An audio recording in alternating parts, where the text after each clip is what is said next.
Good morning to all. இந்த வீடியோவில் நீங்கள் மனம் என்றால் என்ன என்பதை பார்க்கலாம்.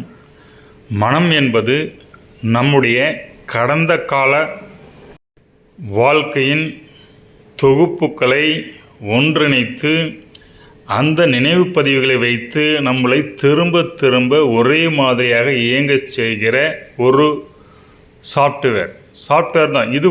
உங்களுக்கு சாஃப்ட்வேர் ஆக்சுவலாக நீங்கள் உணர்வுபூர்வமாக கான்சியஸில் இயங்கலாம். அதை மறந்து மைண்டின் ஒரு பிடியை பிடிச்சிக்கிட்டு அதை நம்முடைய இன்னர் சாஃப்ட்வேராக மாற்றி நாம் அதை வைத்து இயங்கிக் கொண்டிருக்கும். இந்த மனதின் பிடியிலிருந்து எப்படி வெளியில் வருவது என்பது தெரிந்தால் நாம் மிகவும் ஆனந்தமாக வாழ இயலும். மனதின் பிடியில் வெளியில் வராமல் அதன் போக்கிலே சிக்குவதற்கு காரணம் சமஸ்காரங்கள் என்ன, இந்த ஃபாஸ்ட் மெமரி மட்டும் கடந்த பல ஜென்மங்கள் நாம் எடுத்த இந்த நினைவுகளின் தொகுப்பால் வந்த வாசனைகளால் ஏற்பட்ட செட்டப்பு நினைவு பதிவுகள்னு வச்சுக்கோங்க. அப்போது இந்த சமஸ்காரங்கள் ஒவ்வொரு சூழ்நிலையில் இதை மாதிரி தான் இயங்க வேண்டும் என்று நம்மை திரும்ப திரும்ப நினைவு பதிவுகளில் பழைய நினைவு பதிவுகள் கொண்டு சென்று நம்மளை இயங்க கொண்டு வைக்கிறது. அப்போது நமக்குள்ள சுயம், அது சுதந்திரன்னு ஒன்று விஷயம் இருக்குது.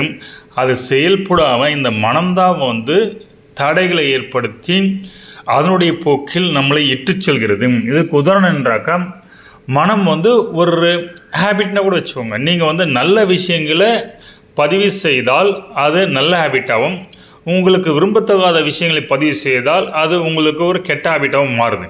அப்போது நல்ல ஹேபிட்டு எப்படின்னாக்கா, காலைல எழுந்த உடனே யோகா செய்கிறது ஒரு நல்ல ஹேபிட்டு. அப்படியே காலைல எழுந்தோடனே டீ குடிக்கணும்னு நினைக்கிறது ஒரு உங்களுக்கு இயற்கையான உடலமைக்கு ஒத்து வராத ஒரு தாட்டு.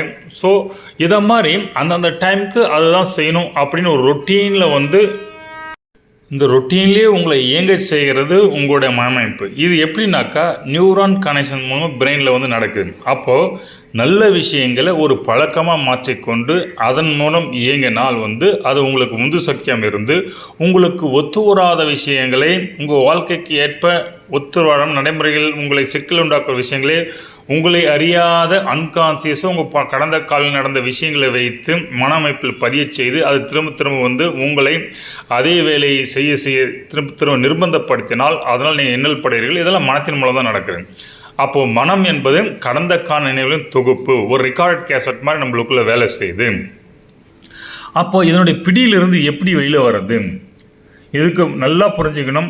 மனம் என்பது நமக்கு ஒரு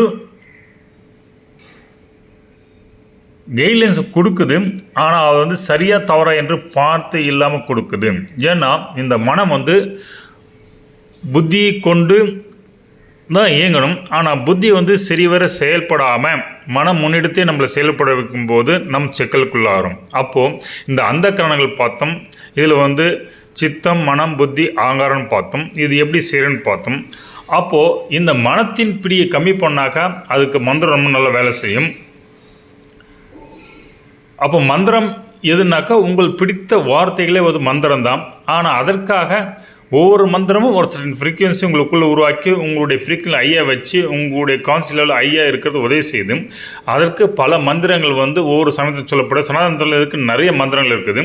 ஸோ நமக்கேற்ற மந்திரம் எடுத்து நம்ம உச்சாரணம் செய்யும்போது கண்டிப்பாக மனம் நம் கட்டுக்குள் வரும். மனம் என்பது ஒரு மனப்பழக்கம்தான்.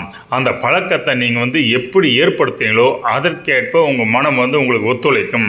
அப்போது உங்களுக்கு ஏற்றாட்ம போல் நீங்கள் என்ன செய்ய விரும்புகிறீங்களோ அதை ஒரு ரொட்டீனாக ஒரு மனப்பழக்கத்தை நீங்கள் கொண்டு வந்துட்டு அப்போ மனத்தின் பிடியிலிருந்து கொஞ்சம் கொஞ்சமாக நீங்கள் வெளியே நீங்கள் சொல்வதை மனம் உங்கள் கேட்குற நிலைக்கு கொண்டு செல்ல முடியும். அப்புறம் மனத்தை கடந்து செல்ல முடியும். அப்போ மனம் என்பது உங்களை திரும்ப திரும்ப ஒரே விஷயங்களை ரொட்டீனாக அந்த டைமுக்கு இது செய்யணும். 9 மணி ஏன்னா ஆஃபீஸ் போன டென்ஷன், அப்போ ஆஃபீஸ் போயினாக்கா இந்த வேலை எப்படி செய்கிறதுன்னு ஒரு டென்ஷன். அப்புறம் ஞாயிற்றுக்கிழமைனா கூட அந்த டைம் வந்தாக்கா உங்களுக்கு ஐயோ ஆஃபீஸ் நினைவில் தான் வரும் செய்யும். நம்ம லீவில் இருக்கின்ற எண்ணம் வராது. ஏன்னா மனம் அதுக்கு மாதிரி டைமோட நிகழ்வோட கடந்த கால வாழ்க்கை தொடர்பை ஏற்படுத்தி உங்களை இணைச்சுள்ளது. அது பிடிந்து வெளியில் வரத்துக்கு நீங்கள் அதற்கேற்றாற்போல் உங்களுக்கு ஏற்ற விஷயங்களை பதிவு செய்து பழக வேண்டும். இந்த காணொளி கண்டமைக்கு நன்றி. தேங்க்யூ.